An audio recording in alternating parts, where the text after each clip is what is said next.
Hello and Jai Hind student, welcome back to your own channel, Sir Tarun Rupani, exclusive channel for ICSE board students. Yes, my dear rising stars. आपने कहा कि sir latest video as per दी 2027 syllabus बनाइए, तो आज बारी है तुम्हारे लिए हिस्ट्री का चैप्टर संगम एज। जब हम साउथ इंडिया के गोल्डन पीरियड की बात करते हैं तो आपको पता होना चाहिए Sangam period is the golden period of South India. जब हम साउथ की बात करते हैं तो शायद साउथ की मूवीज, क्यों, साउथ के वो स्टार्स आपको दिखाई देते हैं जो अपने कल्चर के लिए, है ना, अपने रिचुअल्स को, अपने अपने रिलीजन को कहते हैं ना मानने के लिए जाने जाते हैं। शायद आप हाँ रजनी अन्ना को देखे होंगे या और साउथ के कोई सुपरस्टार जो आपके फेवरेट सुपरस्टार हैं, वो अपने कल्चर, अपने अपने रिलीजन, है ना, अपनी सारी चीजों को फिल्म्स में भी शो करते हैं। इससे पता चलता है कि वहां का जो कल्चर है, वहां की जो जो कहते हैं रिलीजियस बिलीव्स हैं, वहां के जो ड्रेसिंग स्टाइल है, वहां का जो खान पान है, उस पर वो गर्व करते हैं, अपनी भाषा पे गर्व करते हैं। और आज आप यही कुछ जानेंगे इस संगम एज में। नहीं नहीं, साउथ की मूवीज के बारे में नहीं जानेंगे, बट आपको पता चलेगा कि संगम आज भी चल रहा है। क्योंकि हम भारतवासी, हम इंडियंस, चाहे इंडिया के किसी भी कोने में रहें, वो यही सभी सिखाते हैं कि यहां पर नॉलेज भी है, यहां पर गुरुओं का, सेजेस का विजडम भी है, और यहां पर है यूनिटी इन डाइवर्सिटी। तो आइए स्टार्ट करते हैं संगम एज। ये एक लैंडमार्क है, ये गोल्डन पीरियड है। हाँ, वैसे तो चोलास के पीरियड को गोल्डन पीरियड कहा गया है, बट ये गोल्डन पीरियड रहा है हमारे साउथ इंडिया में। अब आता है ये संगम वर्ड आया कहां से? तो संस्कृत का एक शब्द है संघ, हाँ, उसी का तमिल वर्जन है संगम, जिसका मतलब होता है एसोसिएशन, जिसका मतलब होता है एकजुट होना। हाँ, और जब संगम एज की बात करते हैं तो ये वो एज है जब तमिल लिटरेचर लिखी गई, जब तमिल स्कॉलर्स ने मिल करके 3 लिटरेरी गैदरिंग्स की, जिनका नाम दिया गया संगम। अब वैसे तो संगम हमारे नॉर्थ इंडिया में एक नदी, गंगा, यमुना और सरस्वती की प्लेस को कहा जाता है जहां तीनों नदियां आके मिलती हैं। तो साउथ में 3 संगम्स हुए। हाँ, हाँ, मैंने कहा गंगा, यमुना, सरस्वती। अब वैसे सरस्वती इनविजिबल है, हाँ, अंडर दी, मतलब माना जाता है कि लोअर ग्राउंड से ज्वाइड हो रही है, ऊपर से दिखाई नहीं देती है। पर संगम जो पीरियड रहा है, इसमें 3 संगम्स हुए हैं। अब हम डिटेल में इनके बारे में जानेंगे कि संगम क्या था। तो संगम है मिलना, गैदरिंग। किसकी गैदरिंग? तो gathering of poets, gathering of birds. Birds मतलब होता है वो कवि जो राजाओं के राज्य में रहते थे, है ना। तो ये टेक प्लेस किया फर्स्ट सेंचुरी से सेकंड सेंचुरी के बीच में, और जब पांड्याज रूल कर रहे थे।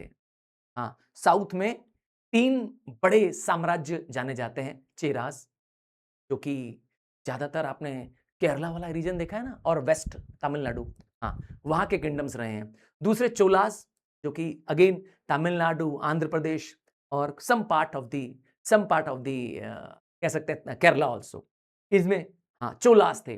और तीसरा और आखिरी है पांड्यास। ये 3 साउथ के बड़े किंगडम्स। हाँ, तो संगम पांड्यास के किंगडम में किया गया था। तो पहले संगम के बारे में बताया गया है। हाँ, मैंने कहा था 3 संगम हुए। तो पहले संगम में भगवान आए, वो सेज, वो साधु आए। सेज मतलब साधु होता है। वो साधु आए जो जो लेजेंडरी साधु थे, जिनका नाम हिस्ट्री की बुक्स में है। और इनके जो किताबें हैं, इनके द्वारा जो रचनाएं की गई हैं, ये खत्म हो चुकी है। इसका कोई रिटन रिकॉर्ड नहीं है हमारे पास। सेकंड संगम आया, और सेकंड संगम में बहुत सारे पोएट्स, बहुत सारे लिटरेचर्स लिखे गए, पर सिर्फ एक तोलाकप्पियम, हाँ, तोलाकप्पियम, जो कि oldest book of Tamil grammar है। हमें और मुझे और आप सबको गर्व होना चाहिए कि तमिल भारत की वन ऑफ द ओल्डेस्ट भाषाओं में से एक है, और one of the most spoken language है। हमें गर्व होना चाहिए अपनी इस भाषा पर। तो इसका इसका ग्रामर लिखा था तोलाकप्पियर जी ने। हाँ, आज भी यह बुक अवेलेबल है। तो सेकंड संगम में इसको लिखा गया था। तीसरा संगम भी हुआ। तीसरे संगम में और पोएट्स बुलाए गए।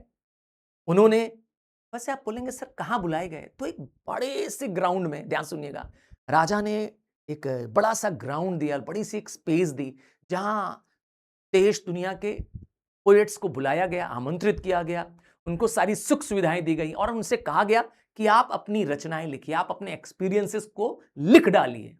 बस इसी का नाम रखा गया संगम।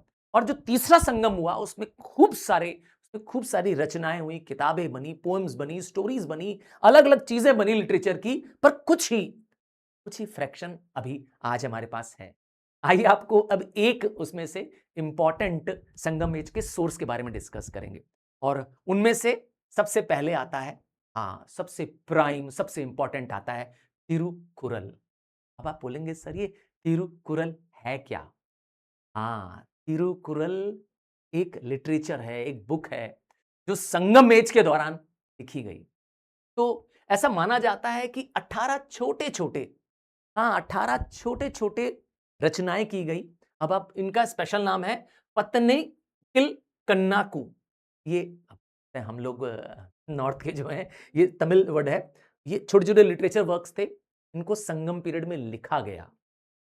यूजुअली जो कंपाइलेशंस होती हैं, जो बहुत बड़ी-बड़ी एंथोलॉजीज होती हैं, उनका ये शॉर्टर वर्जन था। हाँ, उनमें से एक तिरुकुरल है ना? ये पोएम्स जो होती हैं, इनमें ज्यादातर मोरलाइजिंग के बारे में होता है, मतलब आप कैसे जीवन जिए, हाँ, जैसे बड़ों का सम्मान करना, सच बोलना। तो इन पोम्स में इन्हीं से ज्यादा जुड़ी चीजें हैं। और उनमें से 18 में से मैंने कहा जो सबसे इंपॉर्टेंट जो जो पोम निकली उसका नाम था तिरुकुरल। हाँ, तिरुकुरल को कुरल भी कहते हैं शॉर्ट फॉर्म में। और लिखा किसने? तिरुवल्लुवर ने। मैं आपको महान ऋषि तिरुवल्लुवर, जिनको साउथ में कभी कभी वल्लुवर भी बोलते हैं, उनके दर्शन भी करा दूं। हाँ, तो हमें बहुत गर्व होना चाहिए इस रचना पर। आज भी हजारों साल पुरानी हमारे ग्रंथ की तरह आज हमारे साथ पास हैं। हमें गर्व होना चाहिए इस चीज पे। आइए मैं आपको तिरुकुरल को भी दिखाऊं। ये रही तिरुकुरल, देखिए। तो तिरुकुरल क्या है? तो मैंने कहा Thirukkural is compound of teachings of Dharmashastra, Arthashastra and Kamasutra. मतलब जो हमारे बेसिक लाइफ के लिए चीजें चाहिए, धर्म चाहिए, मतलब हमें अपने रिलीजन के बारे में जानना चाहिए, और अर्थ चाहिए, धन दौलत चाहिए, और जीवन जीने के लिए काम सूत्र चाहिए। ये सब कुछ, हाँ, ये सारी टीचिंग्स के रूप में है। ये सब कपलेट्स में लिखा गया है। कपलेट्स क्या होता है? दोहे के रूप में। हाँ, जैसे आपने कबीरदास के दोहे पढ़े हैं ना, बस वैसे लिखी गई हैं। और लगभग 133 चैप्टर्स में इस पूरी बुक को डिवाइड किया गया है। और तीन मेन सेक्शंस हैं। पहला सेक्शन है इसमें अरम, जिसको हम कहते हैं राइटियसनेस, मतलब सच्चे मार्ग पर चलना, सही जीवन जीना। दूसरा पुरल, जिसका मतलब होता है वेल्थ के बारे में है, कैसी धन दौलत होनी चाहिए। और तीसरा और आखिरी है कम कम्मम, जिसका मतलब है प्लेजर। ऐसा माना जाता है कि life without pleasure is of no. जी, तो ये सब कुछ है इस बुक। अगला जो सोर्स ऑफ हिस्ट्री है वो है, हाँ, मेगालिथ्स। जब हम मेगा की बात करते हैं मतलब बड़ा, और लिथ की बात करते हैं, जब हम लिथ की बात करते हैं तो स्टोन्स, तो huge stone pieces that were placed at the site of burial. हाँ, ऐसा साउथ में माना जाता है कि जब हमारे कोई पूर्वज, हमारे कोई महान, हाँ, मर जाते थे, तो उनकी बरियल साइट्स पे, जहां उनको, हाँ, सही सुने, जलाया नहीं जाता था, दफनाया जाता था, तो वहां पर कुछ इस तरीके से बॉक्सी स्ट्रक्चर टाइप का, हाँ, बॉक्स लाइक स्ट्रक्चर, बड़े से स्टोन स्लैब लगा दिए जाते थे, और एक जगह क्या होता था, ओपनिंग होती थी। अच्छा, इन सब में सीमेंट या मोटार का यूज नहीं करते थे, मतलब पत्थरों पे पत्थर रख करके, हाँ, बड़े बड़े पत्थरों के टुकड़े रख करके ऐसा बना दिया जाता था जहां पे बरियल ग्राउंड है। सर ऐसा क्यों करते थे? हाँ, इसके बारे में बताता हूं। तो ये बरियल ग्राउंड्स मेमोरियल स्टोन्स के रूप में होते थे। इनमें एक ओपनिंग्स भी होती थी, हाँ, इनमें एक ओपनिंग्स भी होती थी कुछ जगहों पे एक साइड में। ठीक है, मेमोरियल स्टोन्स ये ताकि हमें याद रहे। याद रखिएगा जो चीजें, देखिए स्टोन्स तो हजारों लाखों साल से पड़े हुए हैं, तो इन बरियल ग्राउंड्स में आज भी हमारे पूर्वज दफन है ना, ये याद करने के लिए। तो ये मेगालिथ पीरियड जो था, ये जो बड़े रिच फार्मर्स हुआ करते थे, जिनके पास बहुत लॉन्ग या बहुत लार्ज एग्रीकल्चर होल्डिंग्स होती थी, इनके लॉर्ड्स, हाँ, इनके लॉर्ड्स को ऐसे बड़े बड़े मेगालिथ्स में दफनाया जाता था। तो ये संगम पीरियड के बारे में कहा गया है कि संगम पीरियड के फेज में ये मेगालिथ कल्चर खत्म हो रहा था, मतलब लास्ट फेज चल रहा था।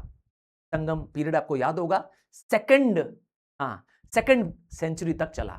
तो सेकंड सेंचुरी के बाद मतलब संगम एज के साथ ये खत्म भी हो गया। और मेगालिथ्स जो थे, जो उस समय के समाज के लोग थे, उनके पास जो चीफटेन्स होते थे, मतलब जो लैंडलॉर्ड्स होते थे, है ना, वो संगम पोम्स में इनका जिक्र मिलता है। हाँ, संगम की जो लिटरेचर हमने पढ़ी है उनमें इनके बारे में मिलता है। और क्या पता चलता है कि किस तरह का एग्रीकल्चर करते हैं। हाँ, इन मेगालिथ से पता चलता है वहां कैटल रियरिंग हो रही है, फिशिंग हो रही है, आयरन का यूज कर रहे हैं, और वहां का सोशल स्टेटस क्या रहा है, वहां की सराउंडिंग्स क्या रही है, वॉरफेयर में कैसे वेपन्स यूज हो रहे हैं, ये सब कुछ इस सब बारे में लिखा हुआ है इस संगम एज में। हाँ, इस मेगालिथ से सब पता चलता है। मैंने पहले ही बताया कि साउथ इंडिया में 3 महान किंगडम्स के बारे में है, चेरास, चोलास और पांड्यम्स। पर ये तीनों राजाएं कहते हैं राज जो थे एक दूसरे से लड़ते रहते थे हमेशा। और मैंने कहा था पांड्यास के पीरियड में, हाँ, पांड्यास के पीरियड में संगम एज हुआ। पर इनमें से एक राज्य चेराज ने अंत में दोनों राज्यों को जीत लिया। मतलब चेराज ने चोलास को भी हरा दिया और पांड्यास को भी हरा दिया। अब आते हैं सोसाइटी कैसी थी। तो संगम सोसाइटी में क्या सिर्फ लड़ाइयां चलती थी? नहीं नहीं, ऐसा नहीं है। इसका ट्रू पिक्चर मिलता है तोलाकप्पियम में। ऐसा माना जाता है कि समाज, हाँ, तोलाकप्पियम याद है? तोलाकप्पियर द्वारा। तो जो तोलाकप्पियम में लिखा है कि समाज 4 हिस्सों में बटा था, 4 वर्गों में बटा था। पहला ब्राह्मण्स, जानते ही है, जो पूजा पाठ कराते हैं। दूसरा राजा, किंग। तीसरा वैश्य, ट्रेडर्स। और चौथा फार्मर्स। हाँ, फार्मिंग कम्युनिटी सबसे बड़ी कम्युनिटी। बात करेंगे position of women, very important. हाँ, वेरी इंपॉर्टेंट इसलिए कह रहा हूं क्योंकि इस पे क्वेश्चन बनता है। तो जैसा कि आप नॉर्थ इंडिया के बारे में जब पढ़ेंगे, हमने आर्यन चैप्टर पढ़ा हुआ है क्या? आपने वैदिक पीरियड के बारे में नहीं पढ़ा है? देखिए, मैंने आपके लिए लेटेस्ट वीडियो, हाँ, लेटेस्ट वीडियो इन इन वैदिक पीरियड में या और जो मौर्यंस हैं, इन सब पे बना रखा है। अगर आपने नहीं देखा है तो आप सच में बहुत मिस कर रहे हैं। मैं recent latest video according to latest syllabus बना चुका हूं। हाँ, प्लीज जाएं, चैप्टर का नाम लिखिए और आगे लिख दीजिए बाय सर तरुण रूपानी। कहां लिखेंगे, कहां सर्च करेंगे? गूगल में सर्च कर लीजिए और या तो यूट्यूब पे सर्च कर दीजिए और लेटेस्ट वाला वीडियो देखिएगा। ठीक है, चलो, ऐसा आप किसी भी सब्जेक्ट में कर सकते हैं। तो जो वुमेन्स हैं संगम एज की, वो मेंस के बराबर नहीं थी। ऐसा कह सकते हैं कि मेन को थोड़ा ज्यादा, हाँ, स्टेटस दिया गया था, मतलब दे वर नॉट कंसिडर्ड एज पार। तो क्या वुमेन एक ही टाइप की थी? नहीं, वुमेन्स कई टाइप की थी। हाँ, अलग अलग, कहते हैं ना, वैरायटी या काइंड्स ऑफ वुमेन्स थी। मैं आपको एग्जांपल से समझाता हूं। कुछ मैरिड वुमेन्स थी, ऑब्वियस बात है, मैरिड वुमेन्स है तो ऐसा माना जाता था कि इन औरतों की जिम्मेदारी है कि वह घर संभाले, वह अपने हस्बैंड्स का ध्यान रखने, अपनी बच्चों का ध्यान रखे, जैसा कि आज हमारी मदर्स कर रही हैं। ऐसा उनके साथ माना जाता था कि वो एक ड्यूटीफुल हाउसवाइफ के रूप में रहेंगी मैरिड वुमेन्स। तो क्या सिर्फ मैरिड वुमेन्स हुआ करती थी? नहीं, जो कुछ वुमेन्स थी जो शादी नहीं करती थी, हम उन्हें कहते हैं एसेटिक्स। अरे वो सन्यासी बन जाती है ना, हाँ, सन्यासिनी। तो कुछ फीमेल एसेटिक्स भी हैं जिनके बारे में पता चला, और ज्यादातर ये बुद्धिस्ट या जैन ट्रेडिशन को फॉलो करती थी। और कुछ औरतें तो कॉर्टिसंस भी होती थी। कॉर्टिसंस क्या होते हैं? आप इनको तवायफ कह सकते हैं हिंदी में। मतलब वो वुमेन्स जो कि रिच पीपल्स को, हाँ, किसकी सेवक या दासी के रूप में रहती। हाँ, कॉर्टिसंस ऐसे बहुत, हाँ, ऐसा ऐसा इन सबका जिक्र मिलता है संगम लिटरेचर में। क्या वुमेन्स को फ्रीडम था? जवाब है हाँ, वुमेन्स को सोसाइटी में फ्रीडम था, वह कहीं भी आ जा सकती थी। क्या वुमेन्स पढ़ी लिखी थी? जवाब है हाँ, और वो भी अच्छी पढ़ी लिखी थी। दे वर गुड इन एजुकेशन। क्या प्रूफ है सर? तो प्रूफ है संगम पोएट्स, बहुत सारी फीमेल पोएटेस भी थी, हाँ, संगम लिटरेचर के दौरान। तो इससे साबित होता है कि औरतें पढ़ी लिखी थी। और किसकी पूजा होती थी? देखिए, क्या नारी शक्ति की पूजा होती थी? जवाब है हाँ, वर्शिश ऑफ कनागी। कनागी साउथ इंडियन वर्ड है, या पतिनी। ये, हाँ, हिंदी वाला पत्नी नहीं है, पतिनी। ये क्या है? Extension of goddess of chastity है। देखिए, आप कल्पना करके देखिए कि स्त्री की पूजा, एक वर्जिन, मतलब एक ऐसी स्त्री जो शादी नहीं करती है, जो सिंबल ऑफ लॉयल्टी है, सिंबल ऑफ वर्च्यू है, सिंबल ऑफ मॉरल स्टैंडर्ड है, उसकी पूजा होती थी। तो नारी का नारी शक्ति के रूप में, है ना, महान नारी शक्ति के रूप में पूजा किया जाता है। आप देखिए, और इवन साउथ इंडिया में मतलब तमिल्स तो करते ही थे, बाद में मतलब श्रीलंका और दूसरे स्टेट कंट्रीज जहां पे हमारे तमिलियंस रहते हैं, जो माइग्रेट करके चले गए, वहां आज भी पूजा होती है। हाँ, टिल टुडे। तो देवी का या शक्ति का, नारी की पूजा हमेशा से की गई है, युगों युगों से की गई है। इसका प्रूफ मिलता है, पता चलता है कि हम भारतीय आज से नहीं, युगों युगों से नारी शक्ति का, हाँ, हम माता दुर्गा नाम ले लीजिए, माता वैष्णो काली नाम ले लीजिए, तो नारी शक्ति के रूप में, मातृत्व के रूप में इनकी पूजा करते रहे हैं। ये प्रूफ मिल गया। देखिए, हिस्ट्री बताती है कि हम इंडियंस कैसे वुमेन्स की रिस्पेक्ट भी करते थे। अब बात करते हैं इकोनॉमी के बारे में। तो उस समय संगम एज में इकोनॉमी बहुत सिंपल थी, मतलब लोग बहुत कॉम्प्लेक्स काम नहीं करते थे। एक आदमी एक ही काम कर रहा होता था और आदमी बड़े मेहनती होते थे। वो जिस भी काम को करते थे खूब दम से करते थे, खूब मेहनत से करते थे और खूब पैसे कमाते थे।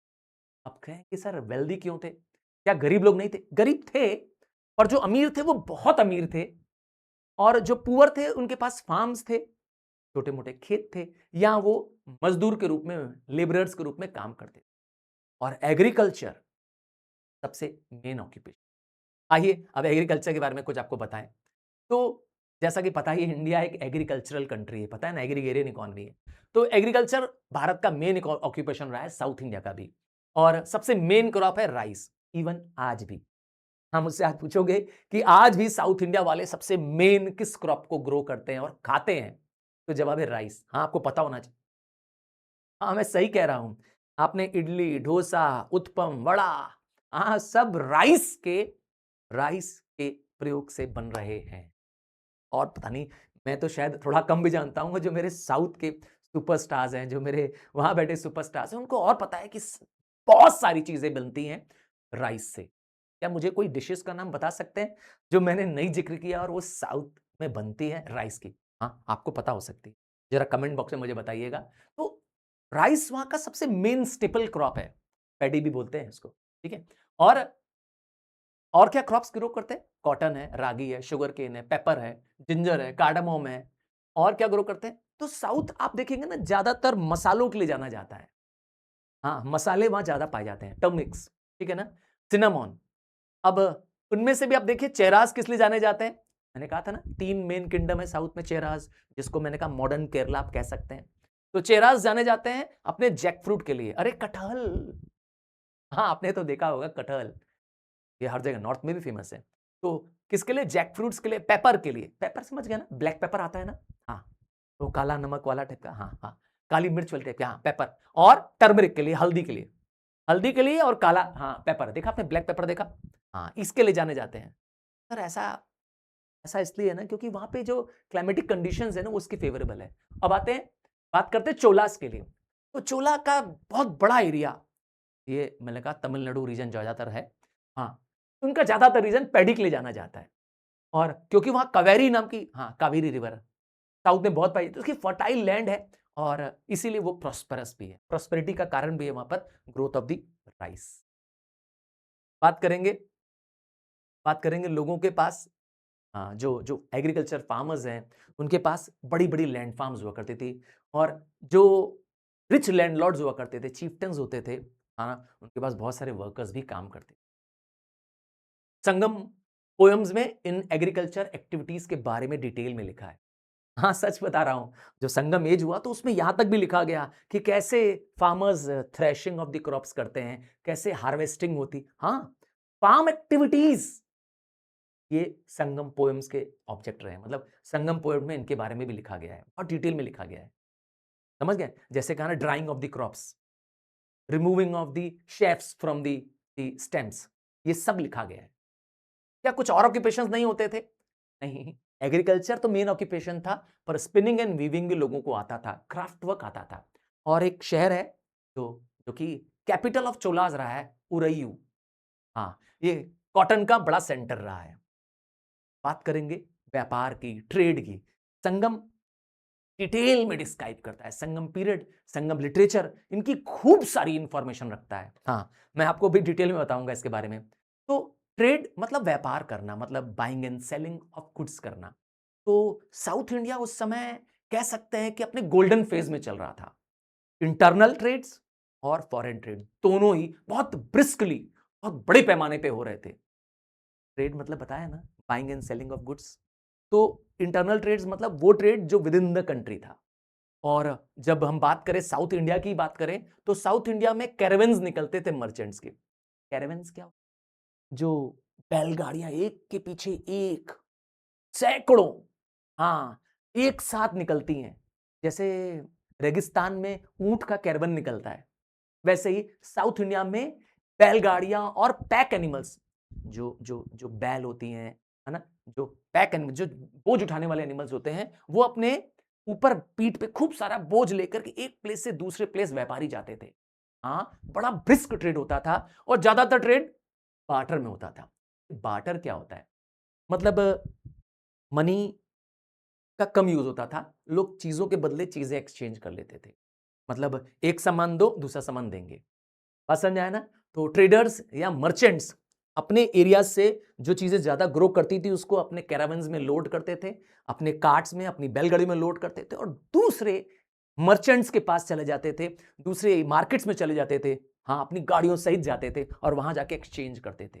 किससे करते थे? पैडी के साथ, है ना। पैडी सब जगह एक्सेप्टेबल था, सबसे कॉमनेस्ट मीन्स ऑफ एक्सचेंज था पैडी। पैडी मतलब बता दिया, चावल। हाँ, मेन क्रॉप है वहां का चावल, और हर जगह चावल उपलब्ध था वहां पर। और कुछ ऐसे भी मार्केट्स थे वहां पर जिसे अंगाड़ी कहते हैं। ये अंगाड़ी जो वहां के बड़े टाउन्स हुआ करते थे, जैसे हाँ, जैसे उरईगड़ी मैंने बताया था, उरईयू। हाँ, जो वहाँ के रिच और बड़े टाउन्स हुआ करते थे, वहाँ पे बड़े मार्केट्स होते थे और अलग-अलग फार्म से, अलग-अलग प्लेसेस से ट्रेडर्स आते थे वहाँ पर और वहाँ पे अपना बिज़नेस करके, अपना बिज़नेस एस्टेब्लिश करके, हाँ, वहाँ से अपना गुड्स खरीदते बेचते। तो बड़े मार्केट्स भी अवेलेबल थे। इवन हॉकर्स भी उपलब्ध थे। जैसे आज भी आपके घर में सब्जी वाला आता है ना? हाँ, ठेले लेके आ जाता है। या न्यूज़पेपर वाला आपके घर तक आता है, न्यूज़पेपर फेंकता है, ये हॉकर्स हैं, जो आपको घर तक सर्विस देते हैं। तो उस समय भी हॉकर्स प्रचलित थे। घर-घर लोगों को सामान पहुँचाया जाता। तो ब्रिस्क ट्रेड, बड़ी तरह से व्यापार होता था। और तो और फॉरेन ट्रेड भी के लिए साउथ इंडिया जाना जाता है। उसका बहुत डिटेल में संगम में इसके बारे में लिखा है। तमिल गुड्स तो मतलब इंडिया के, साउथ इंडिया के गुड्स तो पूरे फॉरेन में लोग दीवाने थे।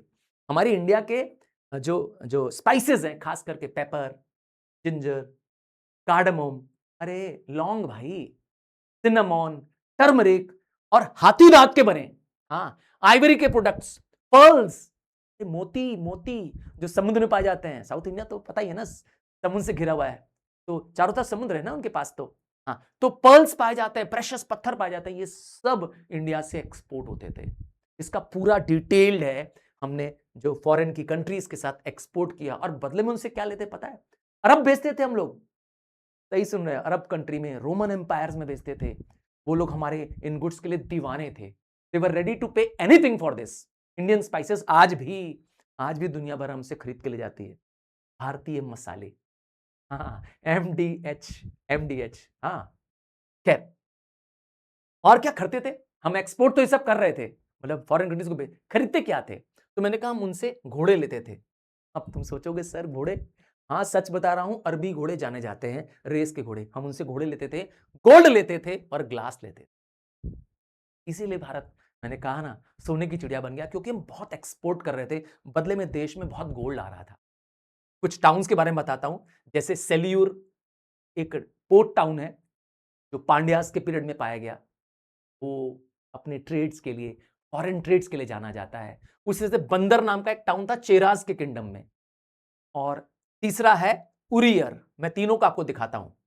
तो इन सब का जिक्र, इन टाउन्स के बारे में पूरा डिटेल्ड, कि क्या यहां से इंपोर्ट होता था, किस तरह की शिप्स आती थी, ये सब डिटेल्ड संगम लिटरेचर में लिखा हुआ है। मैंने कहा ना, कमाल है लिटरेचर। सोच लीजिए, हर एक पहलू साउथ इंडिया का इसमें जिक्र है। ये देखिए, मैं आपको सेल्यूर दिखा रहा हूं। ये जिक्र देखिए, सेल्यूर पांड्यास का किंगडम है, कैसे नाविक आ रहे हैं साउथ इंडिया में, आप देख पाएंगे। दूसरा मैं दिखाता हूं आपको, बंदर। हाँ, बंदर वो हमारा वाला मंकी नहीं, बंदर एक पोर्ट का नाम है, समुद्र तट का नाम है, जहां पे साउथ चेराज वाले जो थे अपना किंगडम क्या करते थे, यहां से एक्सपोर्ट करते थे, फॉरेन ट्रेड कैरी करते थे, और रही कैपिटल ऑफ चोलास। चोलास मैंने कहा था बहुत ही बहादुर राजाओं में थे, जिसमें से राज राजा वन, हाँ, राजेंद्र चोला, ये महान राजा हुआ करते थे। उनकी एक कैपिटल है उरियर। हाँ, चोला राजाओं की कैपिटल है। अब आप देख लीजिए क्या बड़े साम्राज्य है। हाँ, साउथ के जो बड़े-बड़े टेम्पल्स आप देखते हैं ना, उनमें चोला राजाओं का बना टेम्पल है। हाँ, राज राजा वन टेम्पल। हाँ, तो इनका ज़िक्र मिलता है, पूरा डिटेल इनका मिलता है संगम लिटरेचर में। आइए अब आपको एक अनजाने, हाँ, अननोन लिटरेचर के बारे में बताएं, जो हमारे इन संगम में नहीं है, और वो है ऑथर ऑफ पेरिप्लस। ऐसा माना जाता है जो एपिक्रस सी है, एपिक्रस नाम का जो ओशन है, समुद्र है, जो कि यूरोप में है, वहां के एक अननोन ऑथर, जिसके बारे में हिस्ट्री में उनके उस कहते हैं उस ऑथर के बारे में कोई नाम नहीं है, कौन है, तो उसने डिस्क्राइब किया है कि किस तरह से इंडिया और रोमन एम्पायर के ट्रेड्स होते थे। जी हाँ, ऑथर ऑफ पेरिप्लस, पेरिप्लस नाम की एक हिस्टोरिकल रिकॉर्ड है, एक हिस्टोरिकल रिकॉर्ड है, उसके ऑथर ने लिखा है। सोचिए, इंडियन ऑथर नहीं है, ध्यान दीजिएगा। हाँ, उसके ऑथर के बारे में नोन नहीं है, पर उसने लिखा है कि हमारे भारत के बीच में, साउथ इंडिया के बीच में और रोम के राजाओं के बीच में व्यापार होता था। और उरियर, जिसके बारे में मैंने अभी जस्ट दिखाया आपको, दिखाया ना मैंने, उरियर ये रहा संगम कैपिटल, हाँ, चोलास की कैपिटल। तो यहां से बहुत ट्रेड होता था। और उरियर में जो पर्ल्स होते थे, कहीं भी पाए जाते थे कोस्ट में, ये सारे पर्ल्स उरियर, पर्ल्स मतलब बताया ना, मोती, हाँ, जो सीप में पाए जाते हैं मोती, हाँ, तो ये जो सीप के मोती होते थे, सब भेज दिए जाते, उरियर भेज दिए जाते थे। और मुस्लिन्स को भी एक्सपोर्ट करते थे। सर, ये मुस्लिन क्या होता है? हाँ, मुस्लिन एक तरह का फाइन क्लॉथ होता है, आप सिल्क समझ लीजिए, एक तरह की फाइन सिल्क होती है। आज भी मुस्लिन का पूरी दुनिया में डिमांड, सच कह रहा हूं। तो ये एक्सपोर्ट होता था कहां से? साउथ में से। और दुनिया भर के देश इसके बदले में हमें गोल्ड सिल्वर देते थे। रोमन एम्पायर से तो एक बहुत ब्रिस्क ट्रेड चलता था। इसका प्रूफ भी है हमारे पास। क्या प्रूफ है पता है? जो रोम के राजा थे, भाई रोम के राजाओं की मूर्ति बनी हुई है ना, रोम के राजाओं की तस्वीर बनी उनके कॉइन्स में। तो रोमन एम्पायर्स का, रोमन के राजाओं की बनी coins of gold and silver हमारे तमिल के इंटीरियर लैंड में पाया गया है। सोच लीजिए, इसका मतलब है बहुत बड़ा ट्रेड। हम सिर्फ कोस्टल टाउन से ट्रेड नहीं कर रहे थे, जो interior part of the Tamil Nadu था, वहां से भी क्या हो रहा था, व्यापारी अपने गुड्स को भेज रहे थे, एक्सपोर्ट कर रहे थे रोम्स को, हाँ, रोमन राजाओं को, उनके गोल्ड और सिल्वर कॉइन्स पाए। तो इस तरह से एक कहते हैं ना, एक बहुत ही कहते हैं ना बड़ा समृद्ध और कहते हैं बहुत ही एडवांस्ड राज्य रहा है, यहाँ ग्रोथ रही है हमारे साउथ इंडिया की, और हमें इस पे गर्व होना चाहिए। हाँ, आज जैसे मैंने स्टार्टिंग में बताया था कि हम आज भी तमिल की फ़िल्म्स देखते हैं या साउथ इंडिया की मूवीज़ देखते हैं, सब सुपरस्टार जो साउथ के हैं। हाँ, कुछ का नाम तो मेरी ज़ुबान पे फिर आ रहा है, यश। हाँ, यश जो साउथ के सुपरस्टार हैं, जिनकी केजीएफ थी ना, और या तो साउथ के सुपरस्टार हमारे, क्या गाना है ना? अल्लू अर्जुन। तो आप देखेंगे कि ये अपने काम को बहुत परफेक्शन से करते हैं। चाहे वो फ़िल्म मेकिंग हो, चाहे वो कुछ भी काम हो, और अपने रिलीजन, अपने कस्टम्स का आज भी आदर सम्मान करते हैं। चलिए, मुझे यकीन है मेरे राइजिंग स्टार, ये लेसन संगम एज तुम नहीं भूल पाओगे, क्योंकि मैंने इसको एकदम बेसिक लैंग्वेज में बताया है, और वो लेटेस्ट सिलेबस के अकॉर्डिंग है। तो बस इतना कर सकते हो मेरी मदद, कि अपने सारे क्लासमेट्स को शेयर कर दो, क्योंकि इसको बनाने, इसको रिसर्च करने, ये जो आप डायग्राम्स देख रहे होते हैं, ये सब मैंने आपके लिए डेवलप किया है। ये एक्सक्लूसिव कंटेंट है पूरे यूट्यूब, और कहीं भी खोज लेंगे तो ये कंटेंट आपको नहीं मिलेगा। हो सकता है कि बाद में कोई इसको कॉपी पेस्ट करके आपको शायद बेच भी दे, पर मेरे चैनल पे आपको एब्सोल्युटली फ्री मिलता है। ये सारे नोट्स जो आप देख रहे हैं डिजिटल बोर्ड पे, ये सब मैं तुम्हें दे रहा हूं। हमारा एक टेलीग्राम चैनल है, डिस्क्रिप्शन में चेक कर लीजिएगा। हाँ, आपके लिए, राइजिंग स्टार्स के लिए, उसको ज्वाइन कर सकते हैं, वहां मिल जाएगा।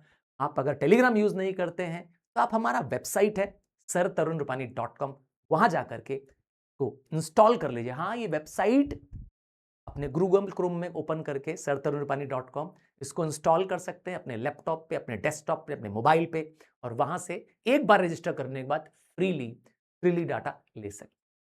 हाँ, मैं सब वहां पर अवेलेबल करा दूंगा, और तुमसे बस एक ही चीज चाहता हूं, शेयरिंग इज केयरिंग। तो with this I request my rising star हो जाइए तैयार, आपको ढेर सारे ऐसे एक्सक्लूसिव कंटेंट सिर्फ यही मिलने वाले।